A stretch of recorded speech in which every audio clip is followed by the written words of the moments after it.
बिस्मिल्लाहिर्रहमानिर्रहीम। उम्मीद करता हूँ कि बेटा तमाम स्टूडेंट्स जो है ना वो खैरियत से होंगे। जैसा कि बेटा आपको पता है कि हमने नई किताब 11th क्लास की मैथमेटिक्स की स्टार्ट की हुई है जी। और उसके अंदर हमने सबसे पहले एक्सरसाइज नंबर 1.1 को देखा, फिर उसके बाद 1.2 शुरू की। तो पहले 3 सवाल हमने जो है ना वो लास्ट लेक्चर के अंदर जो है ना वो देख लिए थे। आज का लेक्चर जो है ना बेटा हमारा 1.2 के बकिया सवालों की तरफ होगा, यानी सवाल नंबर 4 से हम शुरू होंगे और सवाल नंबर 12 तक का हम सफ़र तय करेंगे। लेकिन बेटा उससे पहले अगर किसी ने चैनल को सब्सक्राइब नहीं किया हुआ तो बराए मेहरबानी चैनल को सब्सक्राइब कर दें, ठीक है जी।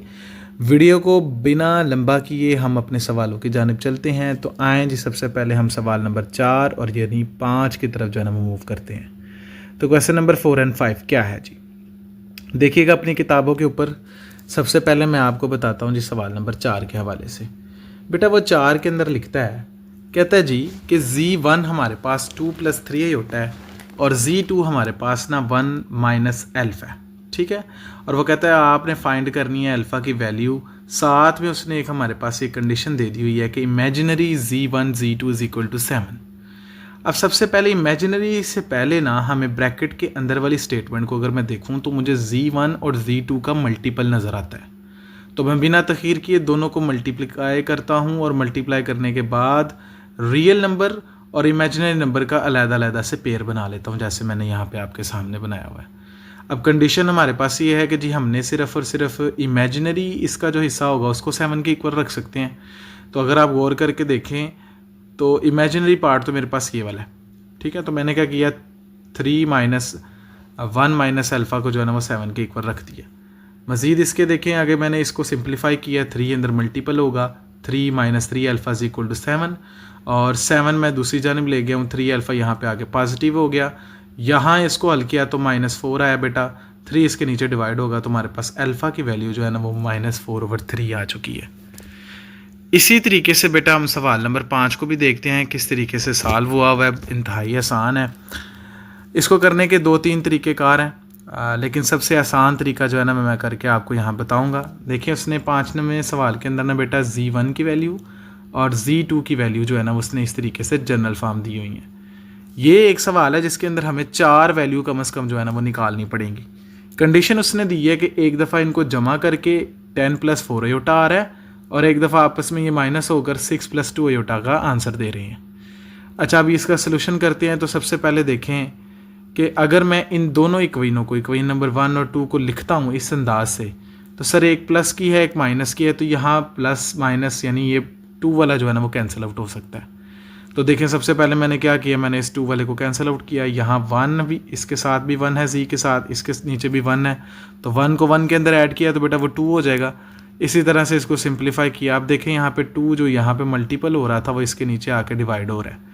तो मैंने ऊपर वाले में से 2 कॉमन ले लिया, ये 2 से कैंसिल, और देन मैंने Z की 1 की वैल्यू निकाल ली 8 + 3 आयोटा। अब Z1 के अंदर ना बेटा अगर मैं बताऊँ आपको को ऊपर उसने जो सवाल के अंदर वैल्यू दी हुई थी ना वो उसने Z दिया हुआ था जी कि x + y आयोटा की फॉर्म के अंदर। इसका मतलब है फिर पहले वाला x हो जाएगा और दूसरे वाला y हो जाएगा, ठीक है जी। सेम काम अब मैंने करना है, लेकिन अब मैं क्या करूँगा, इक्वेशनों को हम माइनस कर लेंगे। माइनस करने से ये होता है बेटा जी कि हमारे पास ये नीचे वाले जो साइन है ना ये चेंज हो जाएंगे। साइन चेंज होने के नतीजे के अंदर हम इसको सिंपली तरीके से क्या करेंगे, अब Z2 वाले हमको ऐड करेंगे। Z2 ऐड होगा, सिंप्लीफाई होगा, इसके अंदर भी 2 कैंसिल आउट हुआ। तो आपको भी पता है कि Z2 हमने जो है ना वो a + b आयोटा की फॉर्म के अंदर जो है ना वो लिखा हुआ है। तो इस वजह से इसका a की वैल्यू और b की वैल्यू जो है ना वो ये होगी। ये था जी हमारा सवाल नंबर 4 और 5। हम बड़ी ही जल्दी से, बड़ी ही आसानी से स्टेप बाय स्टेप समझ कर हम सवालों को करते जा रहे हैं। चैनल को बेटा सब्सक्राइब कर दीजिएगा ताकि मज़ीद वीडियो आप तक पहुँचती रहे। आए चलते हैं सवाल नंबर 6 की जानिब। सवाल नंबर 6 को पहले समझ लेते हैं कि उसने बोला क्या हुआ है। उसने कहा जी कि आपके पास Z1 और Z2 जो है ना वो कम्प्लेक्स नंबर है। कंडीशन उसने ये दे दी हुई है कि इन दोनों का प्रोडक्ट का कॉन्जुगेट और अलग-अलग के कॉन्जुगेट का प्रोडक्ट आपस में बराबर होता है। इस काम को मुकम्मल करने के लिए ना बेटा मैं लेट कर लेता हूँ कि Z1 मेरे पास a + b आयोटा है और Z2 मेरे पास c + d आयोटा है। तो अब मैं सिंपल क्या करूँगा, मैं लेफ़्ट हैंड साइड को हल करता हूँ। तो लेफ़्ट हैंड साइड देखिएगा मैं किस तरीके से सॉल्व करता हूँ जी। अब लेफ़्ट हैंड साइड के अंदर ना कॉन्जुगेट होल का कॉन्जुगेट है, तो मैं फर्स्टली इसको जो है ना वो मल्टीपल करता हूँ, तो देखो A मल्टीपल होगा C के साथ तो AC, फिर AD, फिर BC या CB भी लिख सकते हैं, और फिर BD आयोटा का स्केयर। ठीक है, मैंने बताया हुआ है ना, वो याद रखा करें, SV SDV यानी साइन, डिजिट और वेरिएबल। ठीक हो गया, तो इस मुताबिक आप इसकी कैलकुलेशन मल्टीपल कर सकते हैं। नेक्स्ट मैंने क्या किया, सिंपल से मैंने रियल और इमेजिनरी पार्ट को अलहदा किया ताकि जब मैं कॉन्जुगेट लूँगा तो ये दरमियान वाला साइन जो है ना वो नेगेटिव के अंदर चेंज हो सके। तो लेफ़्ट हैंड साइड जो है ना वो मेरे पास ये वाला इसका जवाब आ गया। ठीक है जी, आगे वाले मैंने यहाँ पे राइट हैंड साइड भी निकाल के रखी हुई है, तो देखिए बड़ी आसानी के साथ अब मैं अलग-अलग से इनका कॉन्जुगेट ले रहा हूँ। सेम मल्टीप्लिकेशन की मैंने, ये देखें सारी मल्टीप्लिकेशन है SDV का ध्यान रखते हुए, और इसके बाद देखें मेरे पास जो आंसर आ रहा है उससे साबित हुआ कि left hand side right hand side के इक्वल है। आप ये भी लिख सकते हैं या आप इस कंडीशन को जो है ना वो लिख सकते हैं कि हमारे पास ये left hand side right hand side के इक्वल आ चुकी है। तो मज़ीद आगे वाले सवाल नंबर 7 की जानिब चलते हैं जी। सवाल नंबर 7 की 4 जुज़े हैं जी। उसने बोला हुआ है कि आपने square root of complex number निकालना है। इससे पहले सवाल नंबर 3 के अंदर भी हमने जो है ना इन्हीं चीज़ों को जो है ना वो देखा है। 1 2 3 सवालों जो 2 और 3 सवाल हैं वो इससे जुड़े हुए थे। ठीक है जी, तो आए सवाल नंबर 7 की जानिब भी चलते हैं। अब स्क्वायर रूट निकालने का ना फार्मूला मैंने पहले भी बता दिया हुआ है आपका, मैं जो लिंक है ना वो यहाँ मैं नीचे डाल दूंगा ताकि आप ऊपर वाले सवालों को भी जो है ना वो आसानी से देख लें। अब उसने ना हमारे पास ये बोला कि आपने स्क्वायर रूट निकालना है, लेकिन इसका अब फार्मूले की याद दहानी के लिए ना सबसे पहले यहाँ पे मैंने फार्मूला जो है ना उसकी तरफ थोड़ा लेके चलता हूँ कि z के अंडर रूट का plus minus under root whole का z का mod plus a/2 plus iota b/b का मॉड z माइनस a/2। तो सर ये कम्प्लेक्स नंबर निकालने का जो है ना कम्प्लेक्स रूट निकालने का ये तरीक़ेकार था। ठीक है, अब इसके लिए अगर आप इस फार्मूले के अंदर देखें तो a और b की वैल्यू मेरे लिए निकालना मुश्किल नहीं है। a मेरे पास 7 है और b मेरे पास -24 है, लेकिन इस फार्मूले को फुलफ़िल करने के लिए ना बेटा मुझे मॉड चाहिए, जैसे मैंने पहले बेटा अपने सवालों के अंदर बताया हुआ है। तो देखिए मॉड निकालने का तरीक़ेकार ये है, सबसे पहले मैंने 7 का स्क्वायर किया है, फिर 24 का स्क्वायर किया है, इसके बाद बेटा मेरे पास ये 49 576 और 6 to 5 का जब मैंने रूट लिया तो मेरे पास इसका आंसर आ गया 25।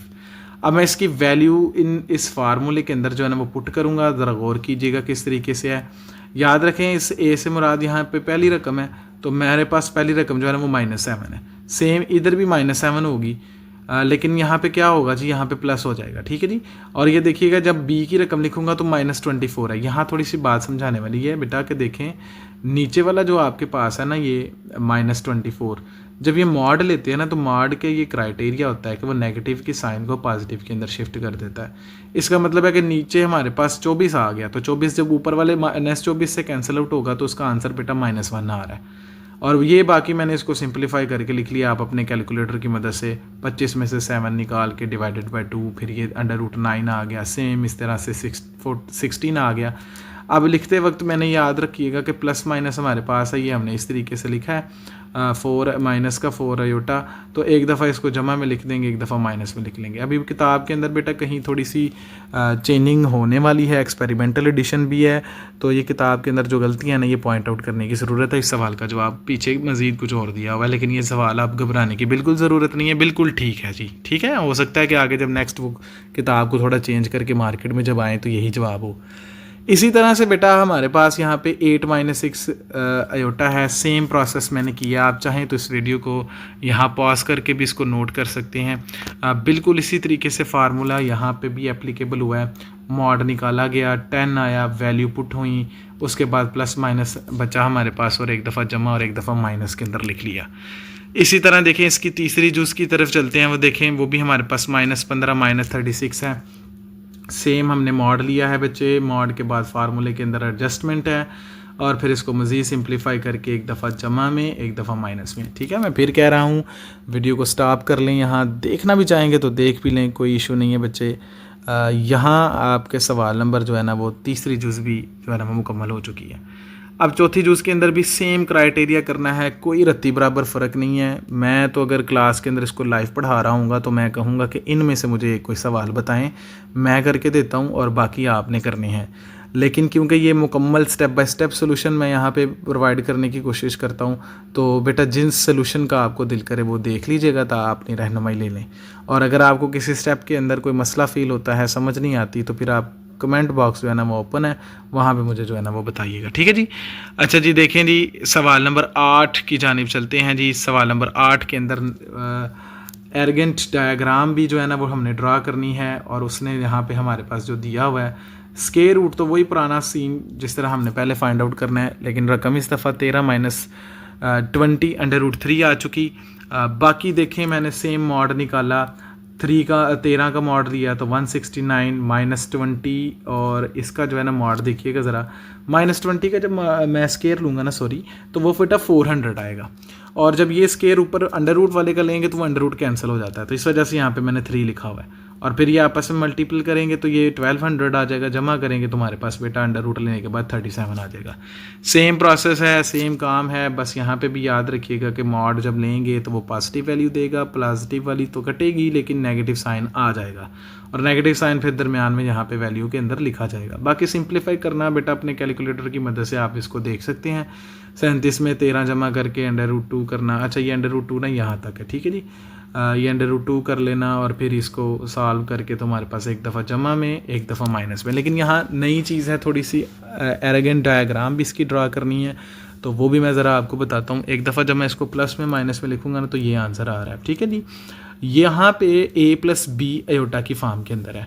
अब आपने याद होगा आपको कि जब आप a+b अयोटा की फॉर्म को ना यहाँ पे अगर पॉइंट वाइज इसको लिखना चाहते हैं ना, तो ये कुछ ऐसा होता है, a, ठीक है। तो मैंने इसको इस फॉर्म के अंदर लिख दिया, a, b, ठीक है, यहाँ पे ये कामा और ये b वाला। अब मैं इसकी मज़ीद सिंप्लीफिकेशन के लिए ना मैं इसको हल करता हूँ ना कैलकुलेटर के ऊपर, तो ये आंसर देता है 3.46, पॉजिटिव वाला पॉजिटिव और नेगेटिव वाला नेगेटिव। आए अब इसकी एरगेंट डायग्राम बनाते हैं।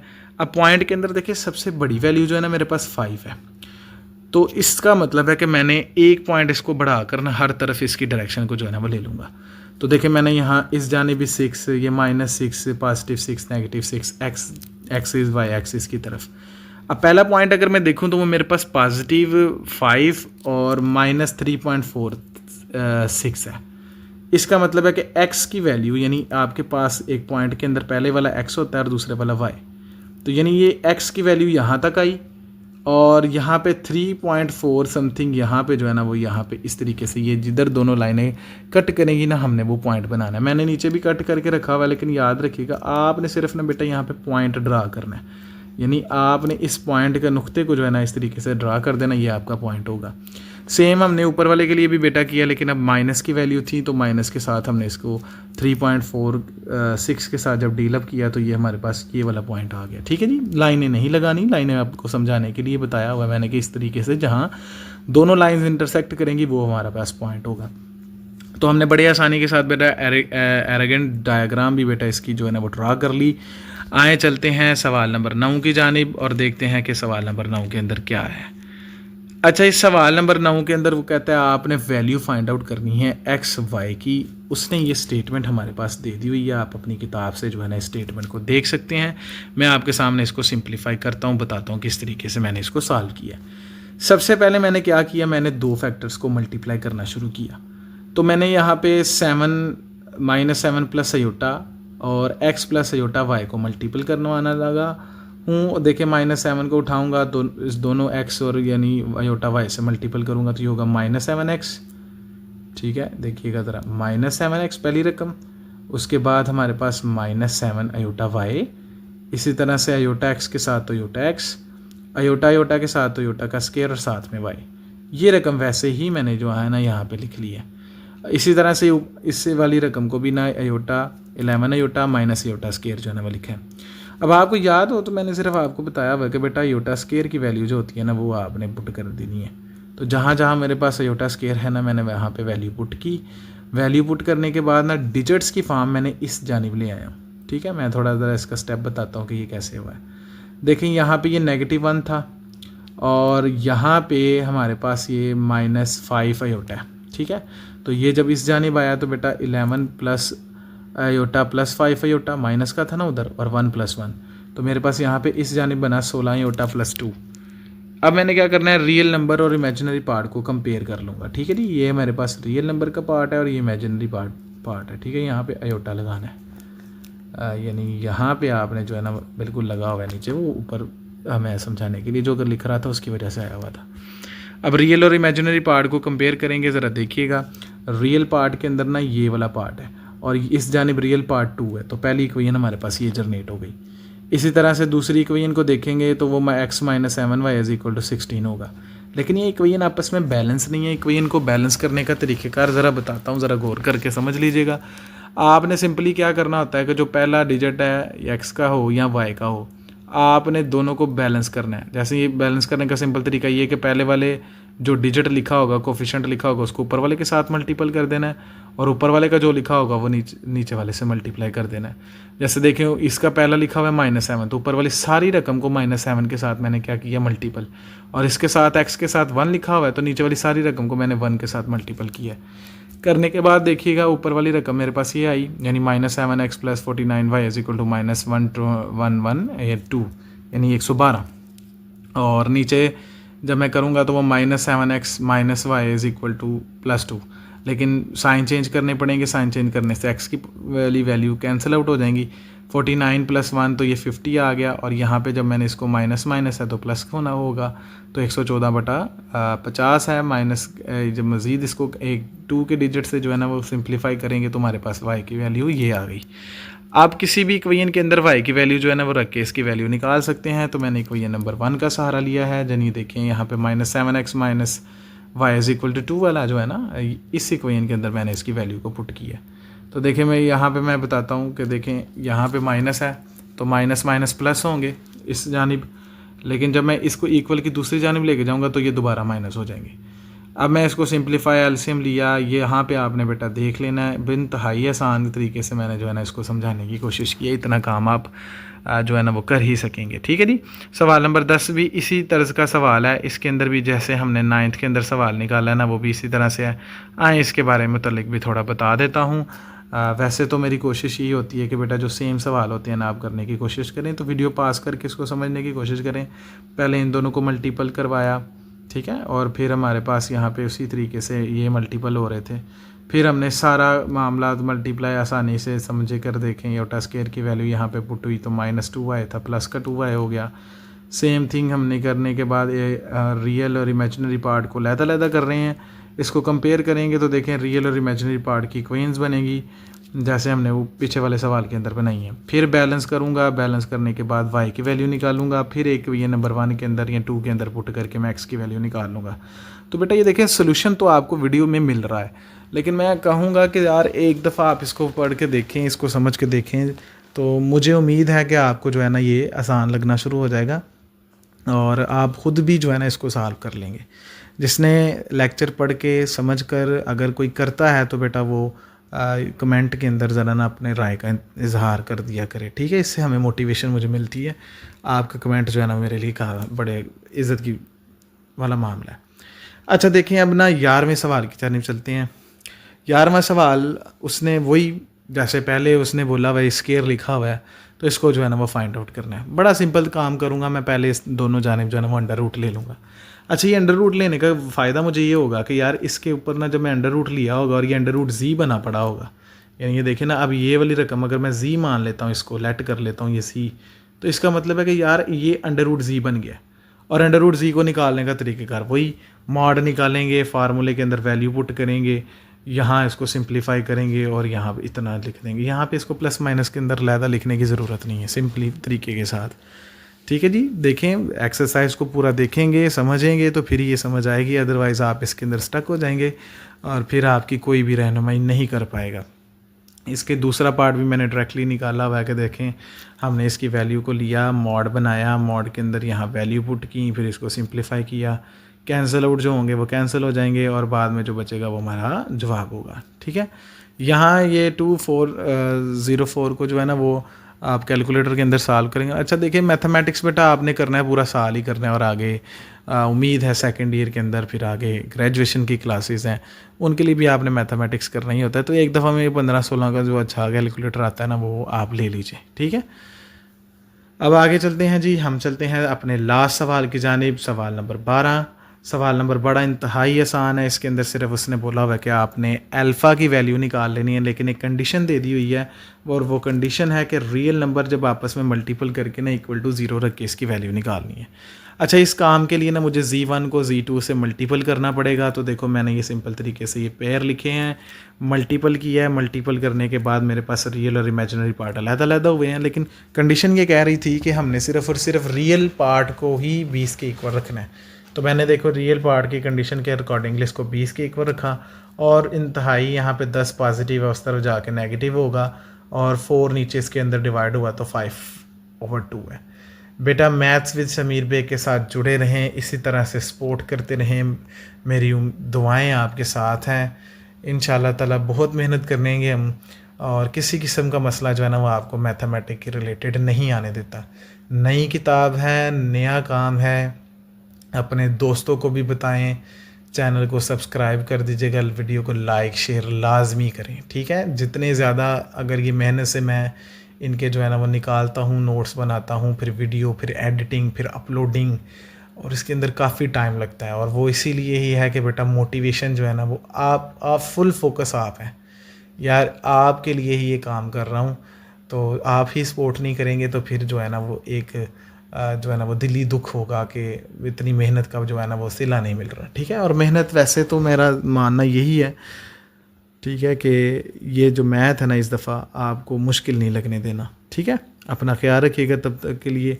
और नेक्स्ट वीडियो के लिए भी मैं एक बात बता देता हूँ कि वीडियो जितनी मर्ज़ी क्यों ना लंबी हो, हमने जो है ना वो एक ही लेक्चर के अंदर जो है ना वो एक्सरसाइज पूरी को किया करेंगे, ताकि हमारी वीडियोस कम से कम हों और कंटेंट ज़्यादा से ज़्यादा हो। अपना ख्याल रखें। अल्लाह हाफिज़।